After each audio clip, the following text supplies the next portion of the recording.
Yo, we're about to play you a clip of a CEO from a $4.1 trillion bank who quietly holds $300 million worth of MicroStrategy on their portfolio. They also just partnered with one of the world's largest exchanges earlier in the week. But their CEO went on national news yesterday and openly lied about Bitcoin. Who am I talking about? Well, let's check out the clip and then we shall talk about it. Merging. We've seen lately a merging of kind of crypto and JP Morgan and traditional finance in recent months, whether it's the Coinbase partnership that you announced yesterday, where Chase customers can use credit cards to fund Coinbase accounts, or Investor Day, where you said clients can buy Bitcoin, although you cautioned against it, or the stablecoin-like token, JPMD. How prevalent do you see crypto in traditional finance, and do you foresee risks as these two worlds do become more intertwined? Yeah, well, first of all, there's never been a new financial product that didn't entail risk. So that obviously is going to be risk, and they haven't written all the laws yet. Like, think of the rules around it, like, AML and BSA and KYC and disclosures, and when they say stable coin, which we're going to have. I'm not against stable coins, like a mutual fund, but mutual funds have rules. What are the rules going to be around stable coins? And I think there are really. So I'm a believer in stable coin, a believer in blockchain, not personally a believer in Bitcoin itself. But you're the customer. I don't like to tell customers what they can and can't do with their money. That is a whole different issue for us. And so we're going to accommodate those things. You mentioned that we did a deal with Coinbase, so you can now move money from Chase to Coinbase. We're going to make it easier for people. They've agreed how to use our APIs, which we think is a good thing. So we'll be in it, and we'll see. It's a little bit of a solution looking for a problem, because if I'm going to send you, we already have the JP Morgan coin. We already moved money 24/7. We moved $10 trillion a day quite effectively, efficiently, safely, with all the cyber protection and stuff like that. But if I'm going to send you a stable coin, you're going to say to me at one point, well, I don't want your mutual fund, just send me cash, and I'll invest the way I want. But there are things that stable coins maybe can do that traditional cash can't, like is programmable. I might be able to send you a stable coin, then you can send it to 10 different vendors you want to pay on a regular basis, or something like that. So we'll be in it and we'll use it. And if the customers want to use it and how they use it and it's used properly, we'll be doing it. It's what the customer wants. It's not what JP Morgan personally wants. Sounds like that's the case with both private credit and crypto. So what happens if customers don't want JP Morgan coin, right? Ladies and gentlemen, this is what you call victory. This is what you call victory. Jamie Dimon has been attacking Bitcoin for about half a decade now, calling it basically an index of money laundering, saying everything he can say negatively about Bitcoin. But when push comes to shove, what I've been telling you guys, market forces do what market forces do best. And they essentially nudge Jamie a little bit to basically say, listen, if Chase doesn't jump on this bandwagon, if our customers are asking us, hey, we want access to Bitcoin, that's what happens, right? So, this is these are market incentives. And this is essentially one of the most powerful men on the face of the planet, the CEO of one of the world's largest banks, if not the largest bank, at least in the United States. They're largest by market cap in the world. I think they're fifth largest by total assets. So it's one of the biggest in the U.S. It's a massive bank, and basically you're seeing the CEO bend the knee and say, listen, I don't like it, because it would be kind of weird if he did a 180, but he said, if our customers want it, we're going to give it to our customers. Simultaneously, what I thought was hilarious is 2017 called and they want their excuses back. He's saying, I'm a big fan of blockchain. Like, okay, bro. And then the other thing he said, which I found interesting as well, which was him promoting his own stablecoin. And I find that interesting because, again, it's like, don't buy Bitcoin. Here's my shiitake coin, right? So I found that hilarious, right? And, all these banks and credit card companies, like they see the stable coins and they're like, look, I need to get a piece of the action on this. So simultaneously, he's telling you, like, yes, Chase, we're going to come up, we're going to give the customers what they want. But simultaneously, if you guys caught on to that, he was promoting his own company. He was promoting his bank, right? And basically giving all the thousands of reasons as to you know, you don't really need a peer-to-peer money. We handle all these trillions of dollars of transactions on a daily basis. You don't need Bitcoin, right? In fact, you don't need Bitcoin. I don't like Bitcoin. We'll sell it to you, but we don't need it. And then even though I don't like Bitcoin, we decided to partner up with one of the largest, you know, altcoin exchanges that sells Bitcoin on the planet, on planet Earth, right? So again, kind of hypocrisy, a little bit of contradictions. He's saying, okay, I'm market driven, but you know, I'm just going to share the screen because Opti was kind enough to share some of these things with everyone on air. These are some of the comments that he made. Just zoom in on the yeah, I'm gonna have it just playing in the background, but it says JP Morgan's CEO, we shouldn't be stockpiling Bitcoin, we should be stockpiling bullets, right? So like what changed from May 30th, 2025 to now, right? What changed? I don't know. And I think there was a giant a dip in May as well. And do the other one I sent you. So, and then if you take a look at this one I think is a little bit older. He says, Jamie Dimon on Bitcoin, my personal advice is don't get involved. This was from a year ago. So if you would have bought Bitcoin January 17, 2024, you're way up right now. You're doing fantastic. You're doing fabulous, right? So, you know, now he's changed his mind. You know, he's like, you know what? We kind of like Coinbase. We'll sell it to our client. I might not like it, but we'll sell it to our clients though. And then while we were telling you guys, while we were covering this, and we played this on Simply when it happened, we said like, look, like they're projecting because essentially if you would have taken his advice, you would have lost a massive opportunity. I think Bitcoin was at $42,000 per coin when he was saying that. Look, I have here, let me pull this more up. than 2x, bro. If you did the opposite of what he said, and here, actually, we'll go to just today, you'd be up 175%. That's fantastic. So, like, yeah, I mean, let's just be honest here. Like, it wasn't good advice. You know, it just wasn't good advice, right? You know, but again, market forces do what market forces do best, and they're creating an incentive structure, and this is what's happening. Anyways, also breaking news as well. His bank, JP Morgan Chase, and Coinbase strike deal to link bank accounts and crypto wallets. It goes on to say JP Morgan Chase and Coinbase Global Inc. signed an agreement to directly link customers' bank accounts to their wallets as banks and fintechs clash over who has access to customer data at what cost. I'm just calling it out there. I think this is a terrible idea. I think you should just buy Bitcoin, right? Our lead sponsor, Bitcoin Well, is fantastic because it's automatic self-custody. There shouldn't be a link between your bank account and your wallet, right? Shouldn't be one. It shouldn't exist. The connections between Chase bank accounts and Coinbase wallets are expected to go live next year, according to his statement Wednesday.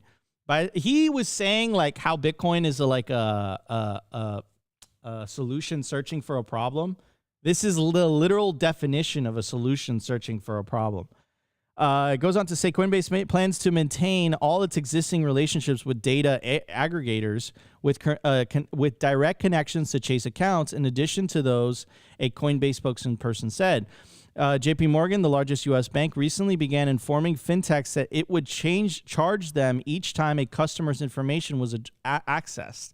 The move sparked an outcry among executives at fintech and cryptocurrency companies, including crypto billionaire Tyler Winklevi. Winklevi then accused JP Morgan of pausing the onboarding of his crypto exchange Gemini as a customer because of his criticism of the bank.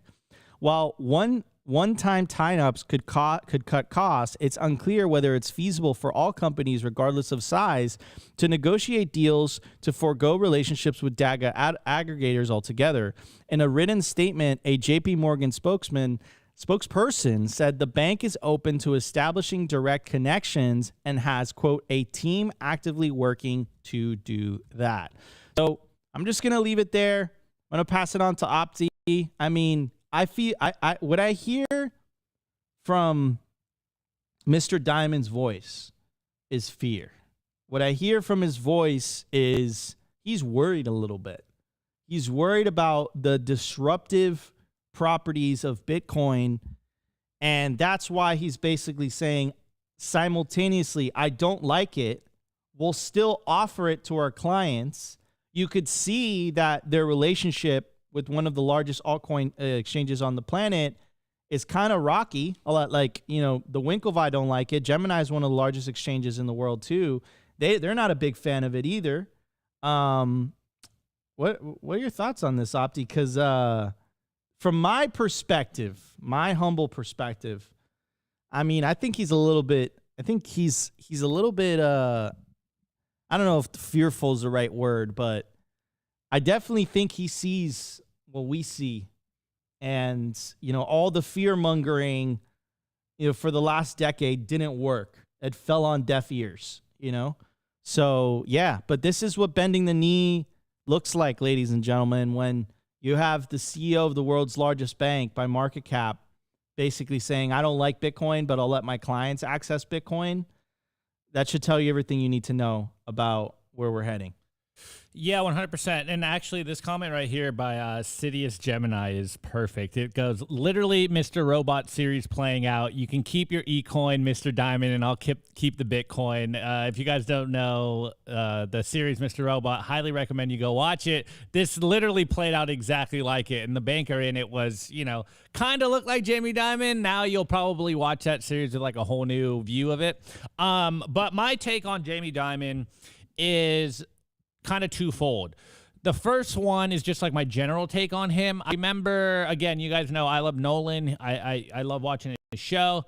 He has been saying for a while that he used to work, I think it was at CoinDesk, and at CoinDesk, they were basically in the same building as JP Morgan Chase, and a lot of the people right under Jamie Dimon that would report to him, and I think this was like 2013, 2014 era, they were asking really good questions about Bitcoin, and his takeaway from it was they know what's going on. They know what game is being played here. And so that leads into my second portion of this, is what I've been saying on the show for a long time, is I don't think a lot of Bitcoiners really understand, or rather they are a tad bit naive, and they think that these bankers and institutions don't actually know what they're talking about, or rather that they're stupid.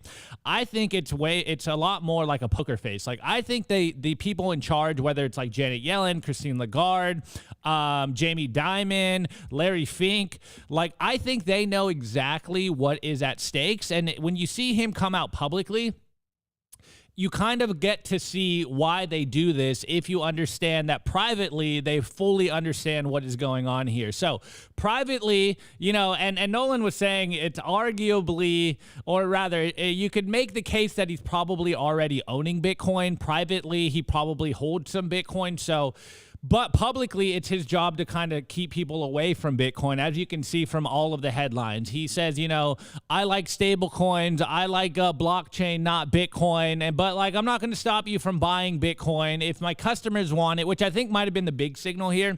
He's like, if you guys want this from JP Morgan Chase, we will sell it to you, which is one of, just like you could say banker greed. Other is he's a capitalist. He's listening to what his customers want. So that was like the silver lining throughout that whole thing. But the big part to me that sticks out was exactly what Nico said. He said, it's a solution looking for a problem. And if you listen to what he said throughout that whole thing, obviously, one, he talked about stable coins, the programmability of payments here. And then the second one was his own JP Morgan coin. And essentially, it was also, again, framed in payments. So if you look at Bitcoin through the lens of payments, then obviously it's a solution looking for a problem. We've heard Christine Lagarde say this a long time. It's like, hey, we need to update our payments infrastructure here at the European Union, at the ECB. Like, we need to get into the 21st century. And that's not what this is all about. This isn't just about better payments. This is not about more efficiency in payments. And I was actually going to pull this chart up later in the show during the culture, but I think it's fitting to pop up right here. Is this chart here? This is what this is all about. This is a Trueflation, U.S. Aggregate Inflation Index. And from 2020, January 2020 to today, you've basically lost 30% of your purchasing power. So this isn't about better payments. This is not about efficiency of payments. This is not about cheaper fees here. This is about maintaining your purchasing power. And so when you hear Jamie Dimon talk about this, again, if you take the lens of they know what the game is, they know what time it is right now. This is why they're always framing this in this idea of, oh, it's for payments. We need to update our payments infrastructure. We need to get into the 21st century. And it's like, no, this isn't about better payments, guys. Like, yes, you know, you do want the ease of use of like an Apple Pay or something like that, a Venmo, a Zelle, but this isn't about just better payments here. This isn't the problem. This is why they say it's a solution searching for a problem. The problem is that we are getting destroyed. Our purchasing power is getting debased. We can't save in money anymore. Like, you can't save in anything. If you are saving in the dollar, you're getting left behind. And so it is very telling when he goes on national news and he starts talking about, oh, better payments. You know, I like blockchain and stable coins, not Bitcoin. And I think, are you going to play the Sailor clip on stable coins later? I'm going to totally play the Sailor clip, but what I wanted to add to so remember that bit, and then we're going to talk about it later. But what I wanted to add to what you were saying, because you were dropping fire, was, you know, stable coins don't fix what you just described. That's exactly the point. They don't fix that, right? They don't fix inflation. They don't fix, like, we saw this experiment. I forget what the name of the country was, but it was this country in Africa, and they rolled out a CBDC, and no one adopted the CBDC, and they actually arrested the Binance executive, and they were essentially accusing Binance of causing, like, monetary instability, but that's not what Binance was doing. Binance was just providing an off-ramp, right? That's the key word. And this is essentially what's happening here, is that Bitcoin provides an off-ramp to that system. Like a stable coin is only good if to use its own words. I don't know if this is called a pun or something. If the money is stable, right? And again, if you come from Venezuela and you're dealing with double-digit inflation, okay, you're like, you know, this money ain't effing stable, bro. But if you live in the US, as Opti has shown, you know, you're getting destroyed in terms of how much purchasing power is being lost to you, right? So anyways, before we move on, I did want to cover the kind of breaking news regarding the announcement coming out of MicroStrategy. I think it was Nigeria. I think he's right here. It was Nigeria. I appreciate it. Appreciate yes, sir, in the labeling that. But essentially, so this is a big deal this week. So Michael Saylor Strategy, they had an earnings call, and it's weird, dude. We dumped. They killed it. They had like $10 billion in profit and unrealized, like, I think it was higher. It was it was 70. It was like a ridiculous amount. And then right after that, the price of Bitcoin just fell off a cliff, right? So Michael Saylor's, you know, killed it with MSTR. And then he released STRK. And then he released STRC. And I'm going to kind of do a little bit of a breakdown. I'll play you guys the clip after. But MSTR is what he calls amplified Bitcoin. This is strategy. They've turned their company into a Bitcoin vault on steroids. When Bitcoin goes up, MSTR often moves even more. It's like Bitcoin with leverage. STRK, structured Bitcoin. This is about Strike. They're building financial rails that use Bitcoin behind the scenes, payments, remittances, banking solutions, turning BTC into actual global infrastructure. STRC, Treasury Bitcoin. Think of it as Bitcoin as a corporate reserve asset. Companies are putting BTC on their balance sheets like digital gold, making it part of their long-term financial strategy. In short, MSTR amplifies Bitcoin. Again, there comes risk by you not having that Bitcoin in custody. Then there comes risk of management. Obviously, I don't think that's going to be an issue with Saylor's company. But anyways, STRK structures it for real-world use, and STRC looks in it as a treasury reserve. 3 different plays, one asset at the core, Bitcoin.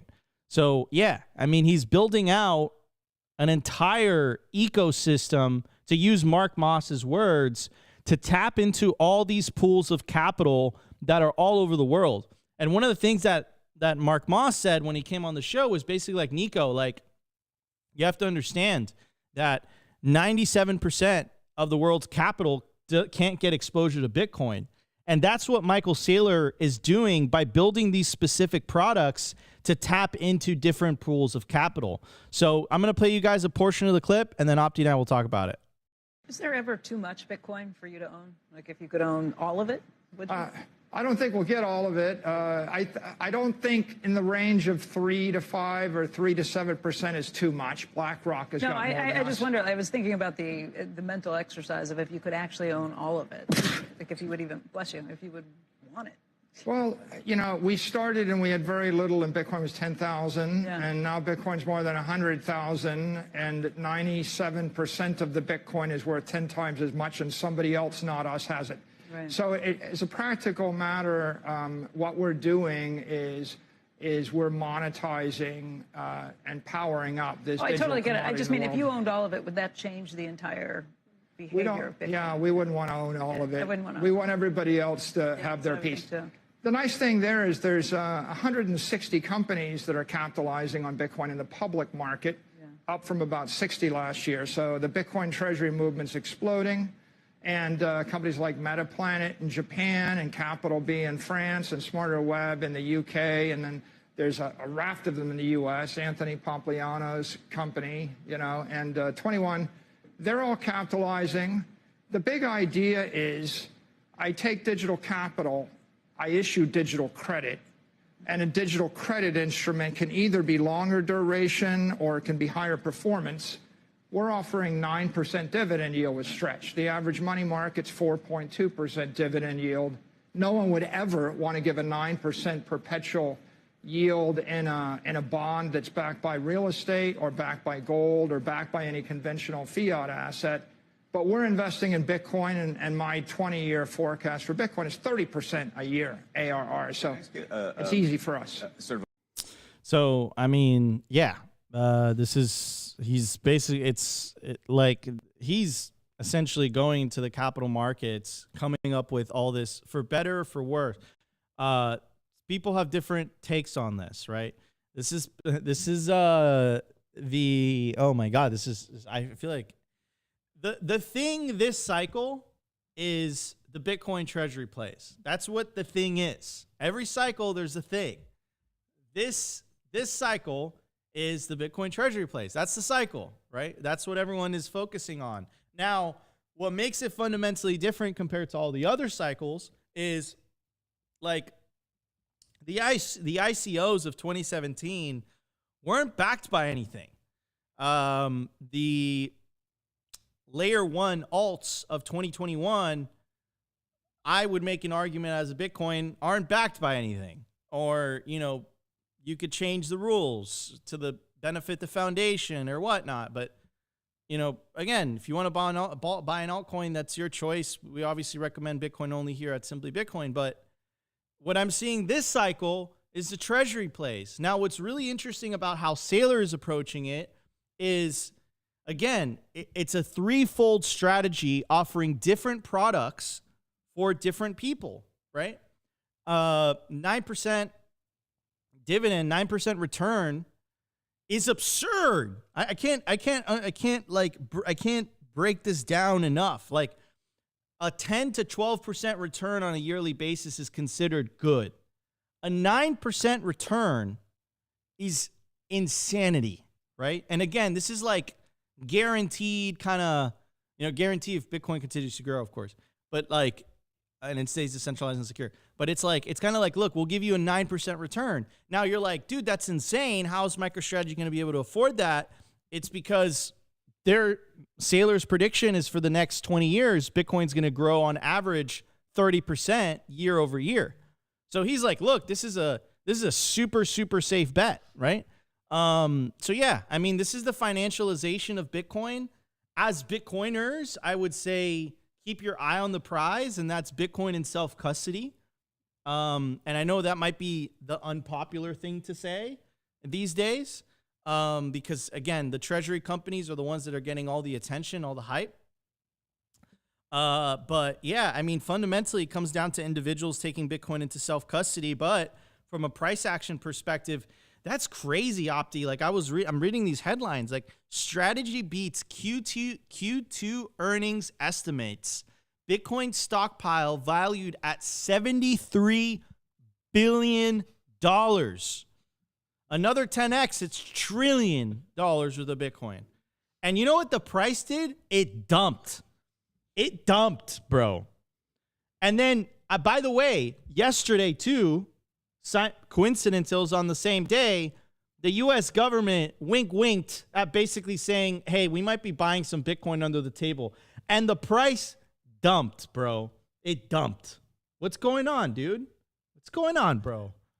Chat nailed it. It's the Kramer effect, dude. Jim Cramer called it. when he went on. Dude, who knows what's going on with the price? Chat is undefeated. Yeah, dude. chat's undefeated right now. I literally look.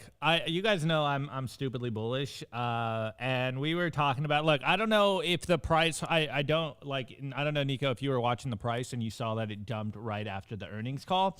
And I did see some people basically talking about it on Twitter. It's like they're doing everything they can to kind of try to liquidate Saylor and MSTR. And then in the earnings call, he basically said, look, the price can go down 80% and we're still going to be freaking perfect. And even if it goes down further. They got, like, I don't know, some tools or mechanisms to make sure that the stockholders are safe.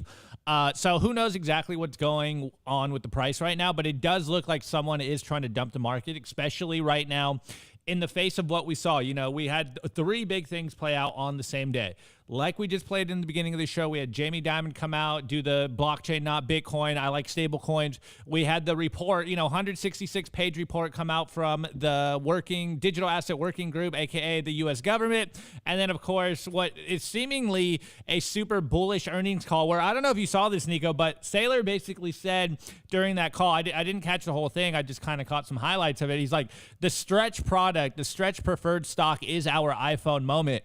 And I think this is kind of I don't know. I am going to take kind of a little contrarian view from what Nico said. When we first started this whole like corporate Bitcoin treasury hype cycle, I was fully on board with the idea that like the Bitcoin corporate treasury strategy or stocks is the new shitcoin of this cycle. Now what I'm seeing from what Saylor is doing, like, I don't know if you guys are following his buys, dude. This week alone, he did a $2.4 billion buy, and then literally last night he announced a $4.2 billion buy, and I believe these were all for the stretch product.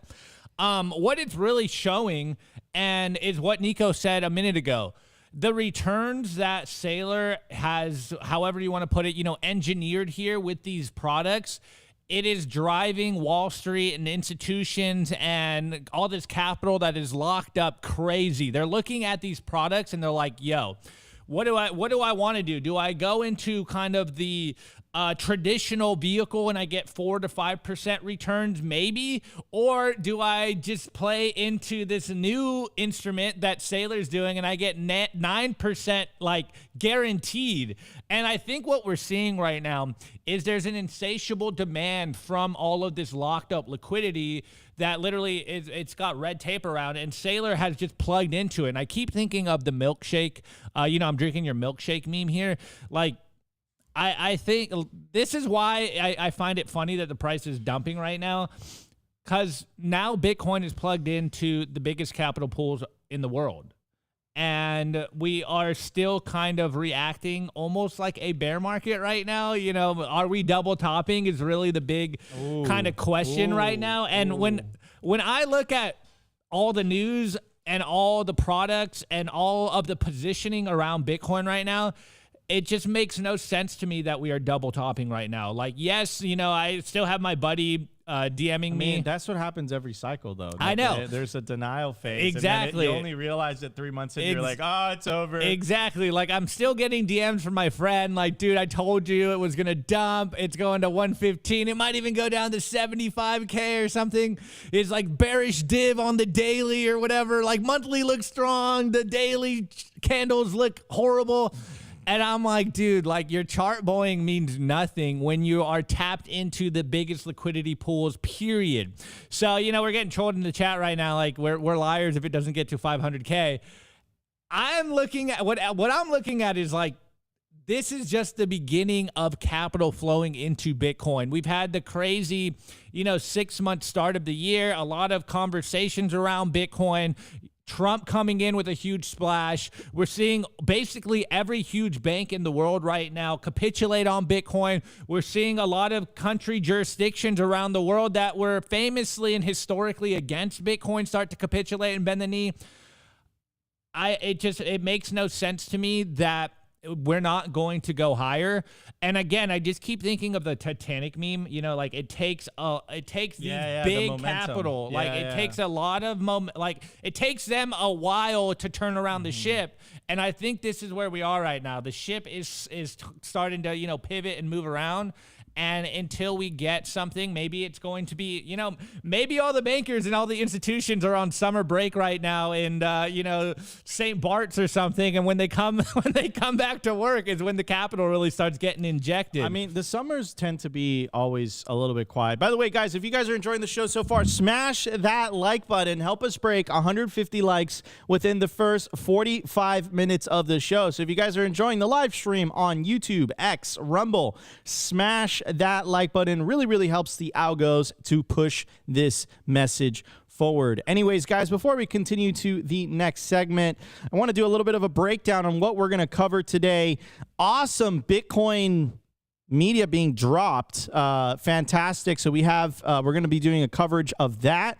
And then also as well, we're going to be talking about how I don't know if you've noticed this, Opti, but a lot of these platforms are basically they're going to be starting to ask for IDs.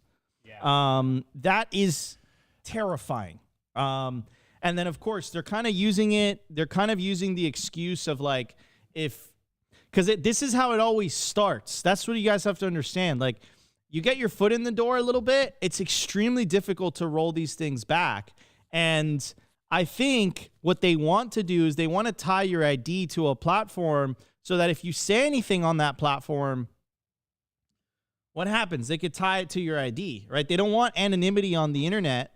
And then what that does is what happens in China. Like, people self-censor, right? You get penalized a little bit. Like in the UK, this is already happening. Like, if you post a certain Facebook post, and again, it's, in America, like, apparently we're protected. I don't know if that's the case, but, in America, we're supposed to be protected by the First Amendment.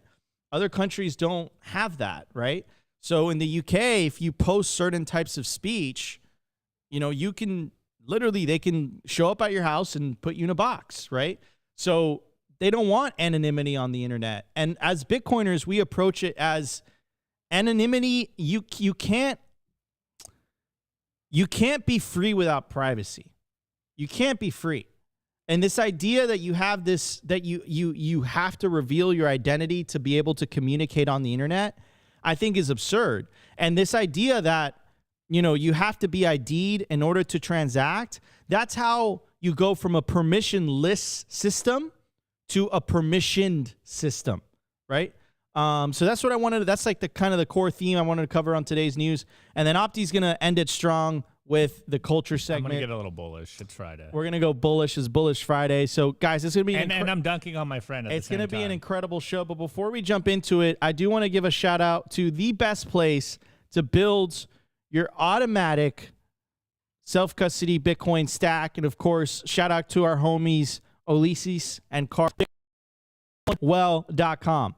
Why is it the best place to build your automatic self-custody Bitcoin stack? Well, again, it's automatic self-custody. It's the only exchange in the United States, I believe, that does that. So what does that mean? That means that when you buy Bitcoin on Bitcoin Well, they don't even give you the ability to leave the Bitcoin on the exchange. You have to take self-custody. So when you buy it, the funds clear. It goes straight to your self-custody Bitcoin wallet address. Bam, bing, bam, boom. To get started, you scan the QR code on your screen.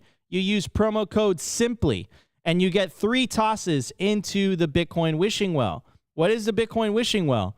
Well, you toss a coin into the wishing well, and every single time you have an opportunity to win up to 1 million Satoshis. We're going to do it live for you guys right now, tossing a coin into the wishing well. Oh, this is not working today. That's not good. Let's try to refresh. Let's try that one more time. There are too many people are using it right when we're using it. Yeah, that's okay. So let's do that one more time. Toss a coin into the wishing well. Yeah, it's not working today. But anyways, guys, go to bitcoinwell.com/simply. You get 3 tosses into the Bitcoin wishing well. And again, you have an opportunity to win up to 1 million sats every single time. If you're a high net worth individual looking to buy over $50,000 worth of Bitcoin or more, you have to go check out Bitcoin Well Infinite. So to get started, go to bitcoinwell.com/OTC. Invest in Bitcoin. Preserve your wealth. This is a white glove service tailored for people that are higher net worth, that want their Bitcoin sent directly to self-custody after they smash buy, and they have a dedicated account representative that they can call or text every time they want to buy Bitcoin. To get started, go to bitcoinwell.com/OTC. And if you want 3 tosses into the wishing well, go to bitcoinwell.com/simply. You can scan the QR code or check the link in the video/podcast description. All right, everybody, let's start the show. We will be right back.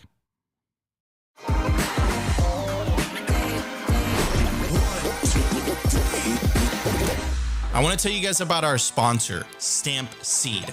Is your Bitcoin in cold storage really secure? Are your seed words really secure? Stampseed's do-it-yourself kit has everything you'll need to hammer your seed words into commercial-grade titanium plates instead of writing them down on paper. Don't do that. Paper sucks. You want to literally stamp your seed into this plate of titanium.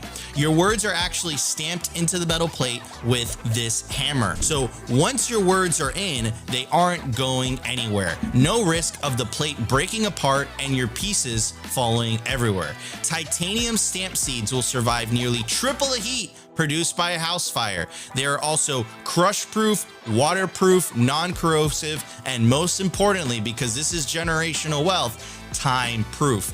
All things that paper is not, allowing you to hodl your Bitcoin for the long haul. I mean, here is the plate that they crushed. They put in water, they put a blowtorch to it, and as you can see, the words have survived. Stamp your seed on Stampseed. And you can use promo code SIMPLY to get 15% off anything on their store. Head over to stampseed.com today. All right, everybody. At the time of recording, the Bitcoin price is $114,560. Block height 908,127. Sats per dollar 873 sats per dollar. Market cap 2.28 trillion. Bitcoin versus gold market cap 9.66%. Decline from all-time high -7%. Realized monetary inflation 0.84%. Again, continuing to take fiat currencies to absolute school. I found this piece of Bitcoin media. I thought it was absolutely fascinating. Let's check it out. We ain't got no troubles, no reason to complain. 'Cause here in Great Old Britain, we just love it when it rains. Morning. We're cozy here at home, even though it's not our own. But wait a few more years and who can say? Everything is just fine. Everything is grand. Your life can get no better when you're living by the letter in this pleasant land. Everything is just fine. Everything is great. The streets can't get no cleaner, nor the rat meat any leaner. No, life is just first rate. Everything is just fine. These fish fingers are a steal. Prices up a smidge. Just £100 a meal. Empty purse, but hey, could be worse if there was nothing in the fridge.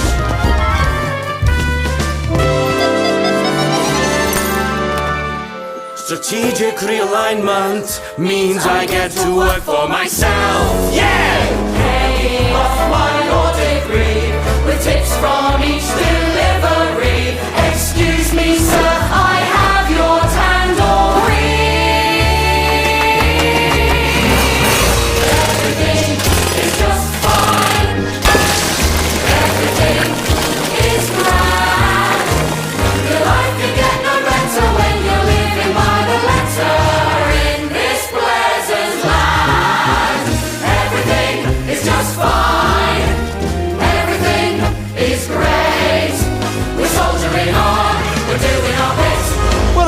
buy. It's time to jump ship. We're tightening our belts with a stiff upper lip, 'cause everything's just fine.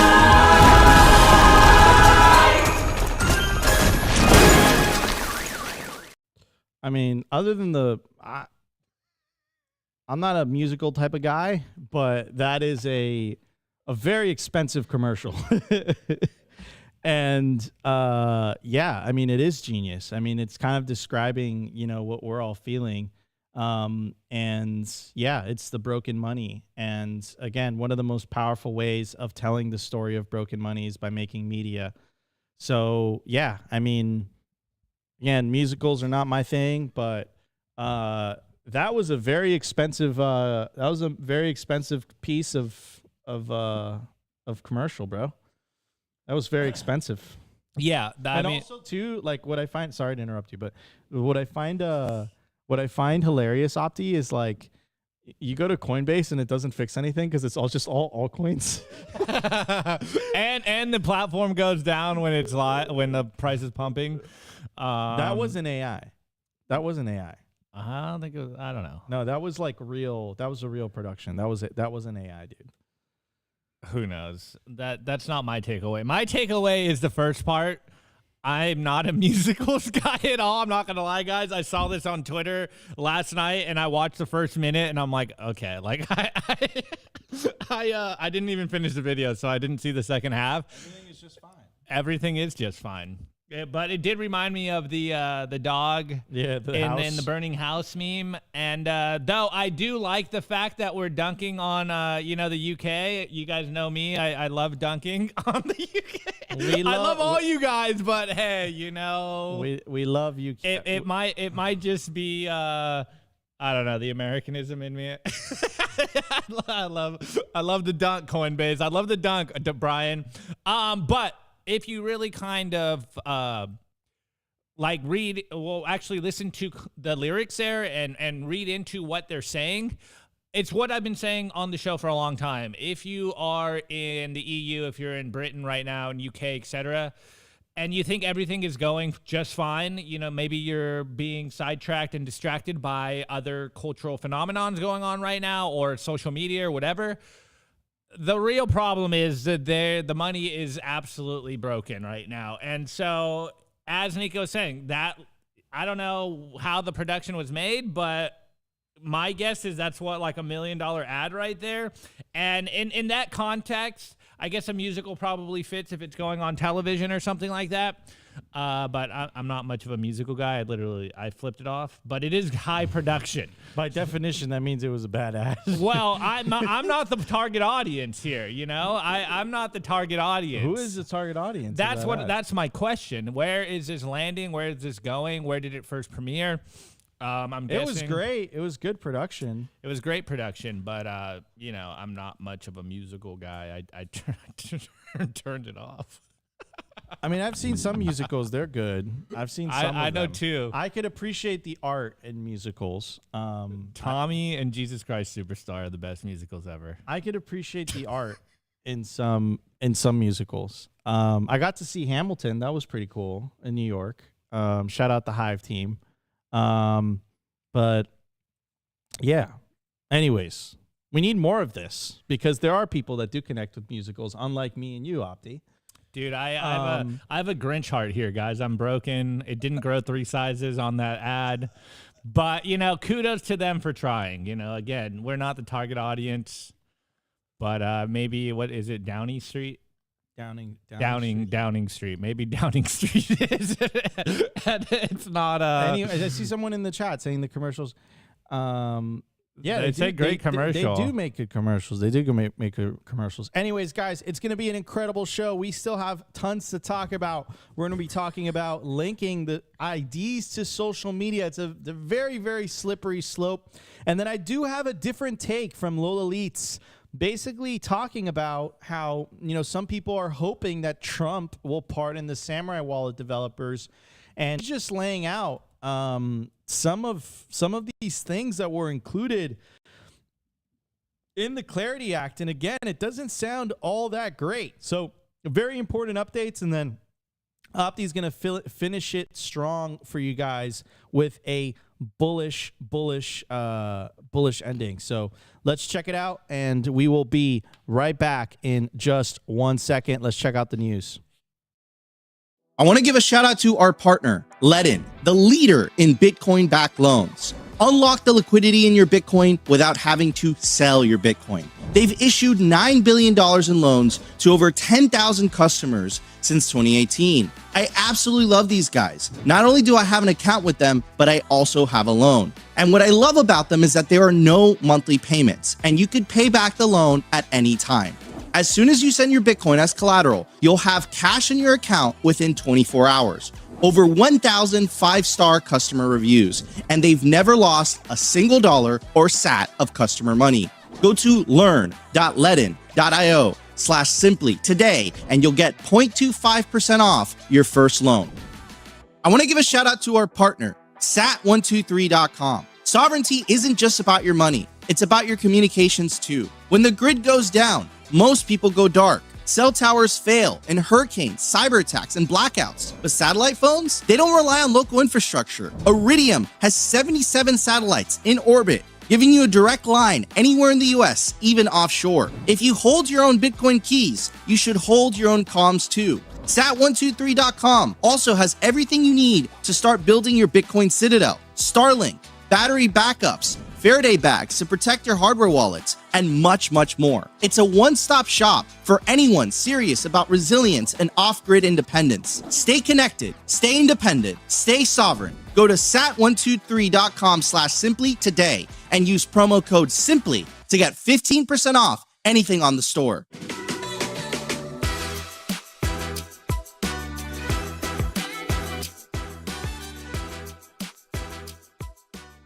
Everybody, we are back. Guys, you could scan the QR code on your screen. It'll take you directly to Sat123, where you guys can get yourself these Faraday bags or a satellite phone for emergency situations. Again, you can use promo code SIMPLY to get 15% off anything off the sat123.com store. To get started, go to sat123.com/simply today. All right, everybody. So I do want to talk about this. So this is Zach, goes by the name of Zach, professional neckbeard is how he calls himself. He says, real ID is inevitable. That's Osmongold. He's one of the biggest streamers, like video streamers. I'm seeing by his I get it, but Osmongold's a huge streamer. He's a professional neckbeard as well. I get that, but he's like one of the biggest live streamers, like video. I think he transitioned from live video game streaming. So he's huge. This guy's huge. Okay, so he's talking about internet, so he has a lot of influence. So he says, yes, internet ID is inevitable, especially for social media. Denying this might feel good, but it is a lie, and you know it. What isn't inevitable is private companies having access to our public record. The best solution is a government authentication token that only verifies info. Elon Musk responded, government is much worse than any corporation, or you don't understand government. Government is simply the most powerful corporation and with a monopoly on violence.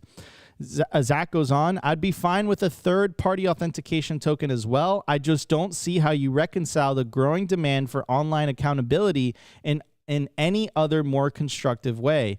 The U.S. isn't even bad compared to other places, especially in regards to speech regulation. Right. And I might be a little bit biased here, but I don't think speech should be regulated at all. Right. I think you should be allowed to say what you want to say, as long as it, doesn't call for violence or, anything like that. But if you have an opinion regarding a policy that your government has, I think you should be able to talk about it. So I think we're rapidly heading into a world where you hear this from Spotify, from YouTube, and the way they're kind of like justifying it to roll it out is basically saying, like, we just want to verify your age, right? But then you could see how one thing leads to another, right? And then again, one of the things that makes X great and what makes Primal great is the fact that there are anonymous accounts. Like, Satoshi was anonymous for a reason, right? So again, interesting, and I just don't think the government should have any business Oh, that's a great video. Thanks, Opti. I don't think the government should have any business at all, basically requiring people's ID to use social media. That is utterly insanity. That is insane, right? And then to kind of connect it with Jeff Booth and the way that he makes the case for all this is he makes the case that, look, like Nico, in a coercive system like fiat, the coercion is going to continue to get worse and worse and worse and worse in order to continue enabling that said system. But, you know, in a Bitcoin system, it's not, coercion isn't required. Incentives are required, right? So, yeah, I mean, it's unfortunate. Last bit I want to hit is Lola Leit's piece, kind of a follow-up to the news that we were covering yesterday. So she goes on to say, by the way, for anyone who doesn't know, who's just tuning into the show, the Samurai Wallet developers pled guilty to one of the charges. A lot of people are speculating or reasoning that it's because they struck a deal with the government to get a lesser sentence. But she's making the case that a lot of people seem to have the hope that Trump will pardon the Samurai Wallet developers while waiting for the Storm verdict.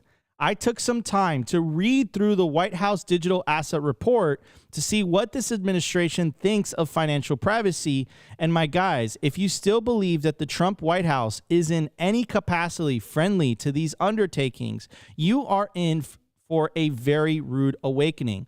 Effectively, the White House urges FinCEN to deem all privacy measures in digital assets a, quote, primary money laundering concern under the Patriot Act.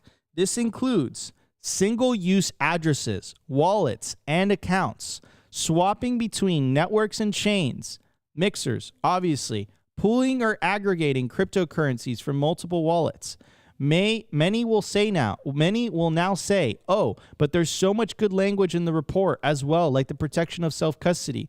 That's true, but the protection of self-custody is contingent on the lawful exchange of assets between users.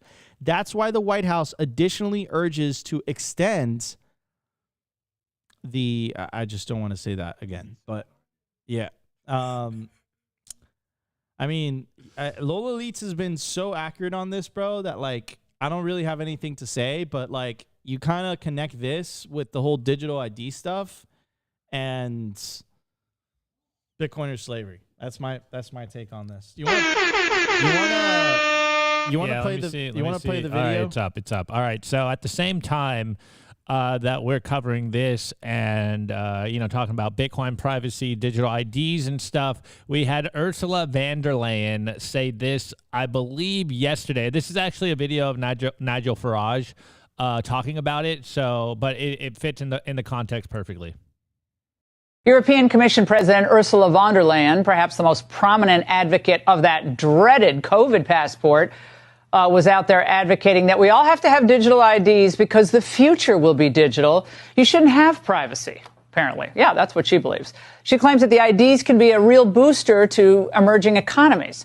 The trick is to build public digital infrastructure, she said, that is interoperable, open to all, and trusted.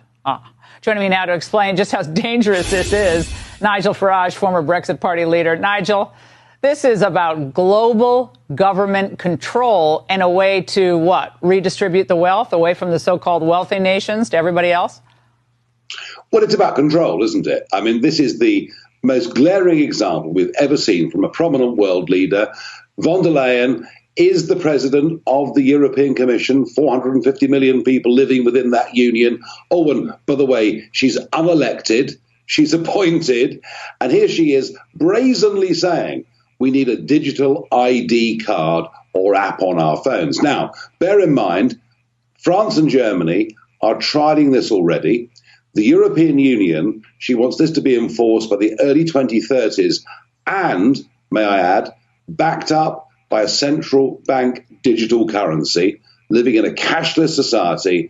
And now she wants the whole thing to go global. Can you imagine? On this ID card will be not just your date of birth, your gender, your eye color, your height, your approximate weight. There will be your vaccine status, your financial status, and goodness knows what else will be on that card. Can you imagine this data falling into the hands of bad actors? And if you think about it, that's and, all. And I speak as somebody who's recently been debanked as a result of his political opinions.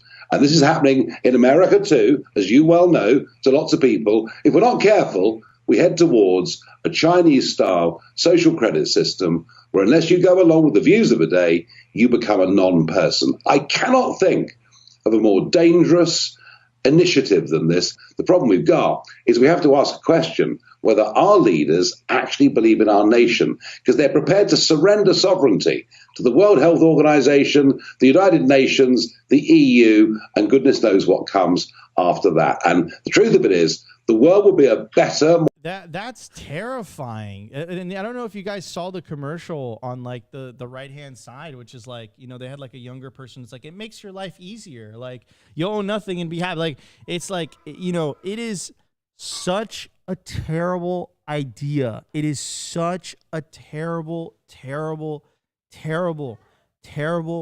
I'm going to keep saying this terrible. And again, for what reason? What reason? And the reason is so simple. They don't want to be accountable. This is what it comes down to. When they can control you, when they can get you to self-censor your speech, you no longer speak up, right? Could you imagine if your wallet was tied to your ID and then you said something on social media criticizing the current policy, like, you know, and then all of a sudden your wallet gets frozen? Like that is in essence what CBDCs and digital IDs are going to enable. And this isn't just me speculating. This is exactly what they have in China. The free world shouldn't be looking at what the Chinese Communist Party is doing and saying, we want to copy that. That's terrible. That's a horrible idea. Horrible in so many different ways. Like we all know how this is going to end. So we really have, you know, it's really, there's a fork in the road. We either go the side of permissionless protocols like Bitcoin. This is why taking self-custody is so important. Permissionless protocols like Nostr, or we can continue to head down this route because this is where it's going to end, right? And I'm super happy with the platforms that are putting up a good fight, like Rumble and like X, right? But look at how much pressure they have from governments to censor, to basically stamp out any type of dissent. And it's only because they have incredible leaders that they can resist that. But all the other platforms, in a way, you know, they kind of have to fall in line, right? So yeah, it's a terrible idea, bro. It's my 2 cents. Opti. Yeah, it's absolutely insane what we're seeing come out of the mouths of either the European Central Bank and the European Commission. What is really crazy to me, though, is the timing of all of this stuff. So literally on the same day that Trump, or rather the Digital Asset Working Group, gets released, and yes, it's not perfect, which is kind of what I've been saying for a while, and yes, there's some things that make me feel uncomfortable, like what Lola Leeds was talking about. I kind of mentioned it yesterday. I'm glad we brought Lola Leeds back up today. It is interesting, the dichotomy we're seeing right now. For better or worse, whether the regulations are perfect or not, or the regulatory framework, the kind of recommendations are perfect or not coming out of the U.S., you are seeing that they are trying to, at the very least, embrace Bitcoin, though they are kind of trying to put a square in a round peg, or a round peg in a square peg, a round, whatever. You guys know what I mean. At the very same time, we see this huge push coming out of the EU for digital IDs and CBDCs. And the opposite is our administration basically saying we will never create a CBDC, though they are saying, you know, private stable coins. So I wouldn't consider them CBDCs. The audience might argue different. I have different takes. They're not issued by the government. I get that. I totally get that. Yes, you can still freeze funds, but again, like the whole concept of the CBDC is basically like your bank account is with the government, completely connected to everything else. Yes, like, exactly. Stable coins, like they act totally different. So I agree, and I would say stable coins are a Trojan horse for Bitcoin. That's my prediction. Yeah, no, it's just the crazy comparison here, and it really does look like the EU, whatever they're doing, and we saw kind of Canada do the same thing. They'll literally do the exact opposite of what the Trump administration is doing, just to, quote unquote spite Trump, but in reality they're cutting off their nose or whatever. Well, you got I literally can't think today. To spite their own face, I think is the saying. But it's not looking good. And the last thing, though, Nico, that I find interesting is we're constantly hearing this date, 2030. This will be out by 2030. Everything will be out by 2030. And on the flip side, all of us Bitcoiners are like, by 2030, it's probably going to be game over. Either Bitcoin's going to be in the 7 figures plus by then, and everyone starts to use Bitcoin and trust in the institutions are at the lowest levels they've ever been, or in a fully digital ID CBDC future. This is why we constantly say it is Bitcoin or slavery, because the writing is on the wall. And if you're not fully tapped in, if you're not interneting too hard and you're not on Twitter like all the rest of us, you might be walking into a trap. And you can see the trap being laid down perfectly, very clearly right now. And this is all to spite Bitcoin. This is all kind of their ways to combat what's going on over here in the space that we're all a part of. It's like we are slowly but surely eating the world's capital onto a more decentralized, permissionless, censorship-resistant monetary system. And at the same time, what do the people that don't want to see that happen? They double down on the broken system that hasn't worked, or rather maybe has worked really good by the design that it was initially created with. It's just very interesting to compare the two. Yeah, absolutely. I completely agree with you. Guys, if you guys are enjoying today's show, we just broke 2,000 live viewers. Smash that like button. Consider subscribing if you feel like we are providing you guys value. We're going to hit the culture segment. We have tons to talk about. We're going to be right back in just 1 second. I want to give a shout out to our partner, HIVE Digital Technology. Why HIVE in 2025? Unstoppable growth. As the first ever public miner, HIVE's position to quadruple their global footprint, making them one of the world's fastest growing miners in 2025. And with elite operations that consistently top the industry in Bitcoin mined per exahash, HIVE's now headquartered in the USA. They're lean and mean, they're green and clean, and they're rewriting the playbook on sustainable Bitcoin mining. You can catch the latest buzz at HIVE Digital Tech or at HIVEDigitalTech.com.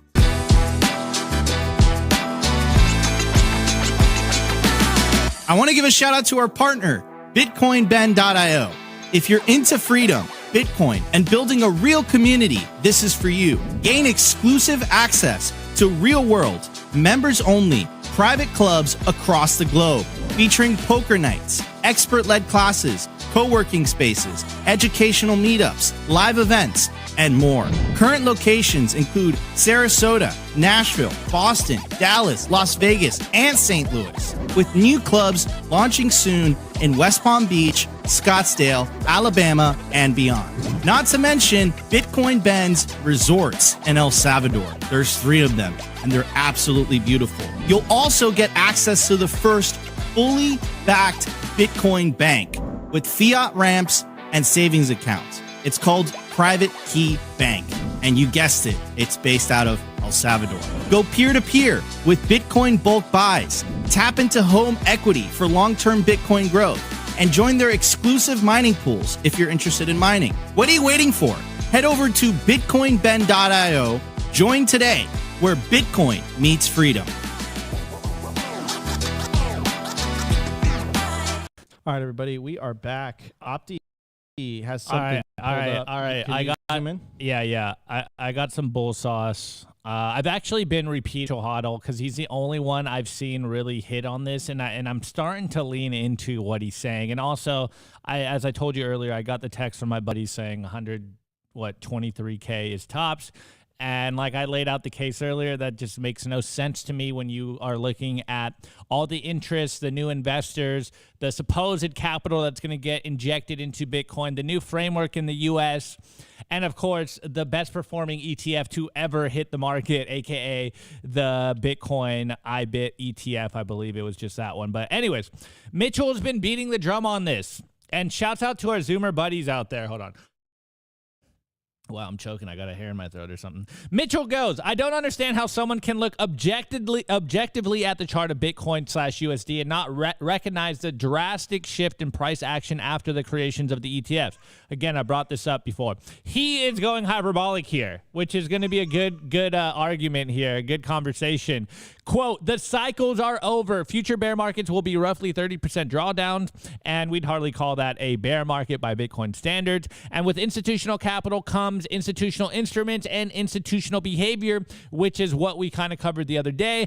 Make a nice gain on Bitcoin. Historically, the only way to, quote, hedge or take profits was to sell, catalyzing bear markets, which were exasperated by panic. Now there's no shortage of instruments to hedge Bitcoin/USD exposure after a bull run. You can sell IBIT calls, the BlackRock ETF, or buy IBIT puts. In-kind redemptions will make this seamless, even for those who keep their stash in cold storage. Or you rotate into Stretch or Strife, which will ultimately funnel that capital back into Bitcoin. Moreover, the new cohort of Bitcoin investors, aka the suits, aren't looking for 1,000x returns in a year. They're used to treasury bonds and S&P returns. If they're up 50 to 100% in a year on Bitcoin, they're going to hedge themselves. Passive inflows into corporate Bitcoin adoption, MSTR inclusion in NASDAQ and other indices will also provide downside support. Yes, Bitcoin will remain volatile relative to traditional assets. Yes, Bitcoin will outperform traditional assets. And this is the hot take here. No, Bitcoin is not going up to 2,000% in a year like it did in 2017, and that's okay. The only people raging at this take are those who aren't fully ported into Bitcoin. But Bitcoin putting up a 30% CAGR for the next 10 years will make you sufficiently wealthy if you are sufficiently long. And again, he's been highlighting this exact chart for a while. The fundamental kind of change in the market you're seeing, of course, the first cycle, a boom and bust cycle, just huge gains upwards, then it crashes for a prolonged bear market again, another huge jump up, again, another prolonged bear market, it gets a little bubbly, and then the last cycle where we kind of double topped, and then we hit the bear market. But the fundamental shift here is, which is what we're all been kind of looking at right now, is the market does look different. And I've been comparing it to the S&P 500.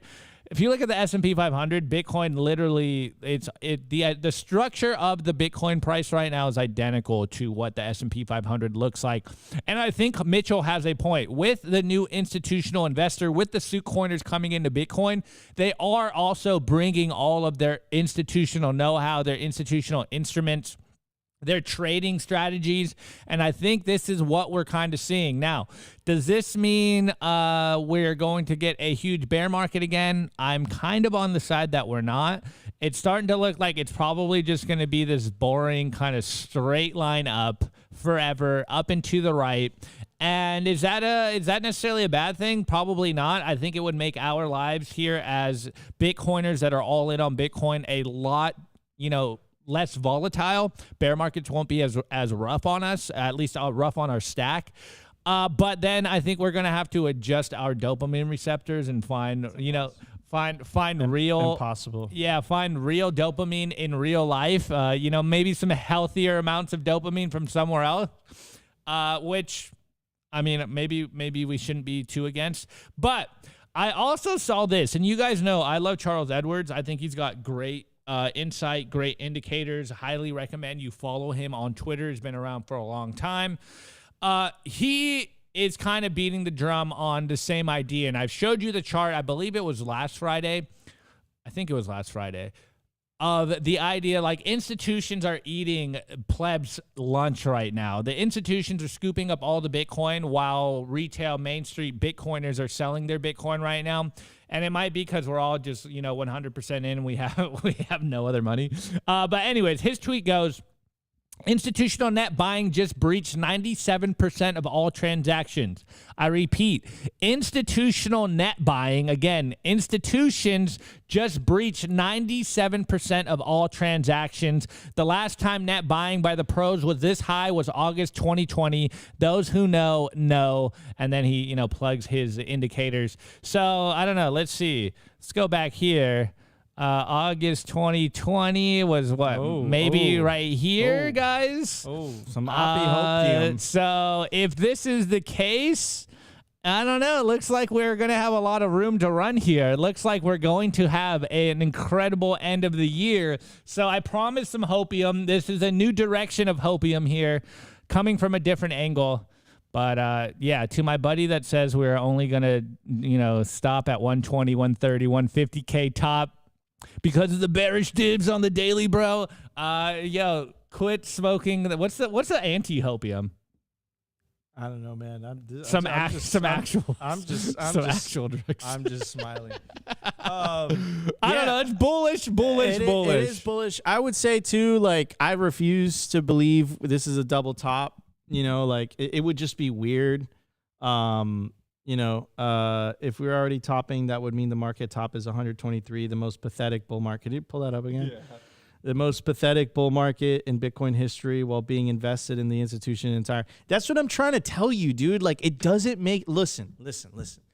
Michael Saylor, President Trump, government's interest. You're seeing the regulatory certainty. And then you're telling me we're heading into a bear market after that? Like, it doesn't make sense. Another thing I'll say is this is paper Bitcoin summer, bro. So like I wouldn't be surprised if there's some shenanigans that were happening in the back end. I also think that like Larry Fink and Saylor and Trump, like they're all not going to be very happy if their bags dump 50%, right? I'm literally going to be super mad if Trump's 150K promise doesn't come in like tomorrow. Yeah. He promised us we were going to get tired of winning. And I think from a regulatory and like news standpoint, like he delivered, but from like a number go up standpoint, it has not been delivered yet. I won't be happy. I won't be happy until $500,000 Bitcoin. Yeah. My dopamine receptors are fried too. Minimum. Totally agree. $500,000 Bitcoin. And then I'll say, okay, President Trump's the GOAT, but it has to be under his term. It has to be this year, though. Oh, wow. Opti's raising the bar. Anyways, guys, I hope you have a fantastic weekend. Today is August 1st, 2025. We're Simply Bitcoin. If you guys enjoyed the show, you know what to do. Smash the like button. Consider subscribing. Enjoy your weekend. Go outside, touch some grass, eat some steak, enjoy your family. Get some sun. Get some sunlight. And we will see you back on Monday for a brand new episode of Simply Bitcoin Live. Today's episode was brought to you by BitcoinWell.com, a Bitcoin-only platform on a mission to enable financial independence.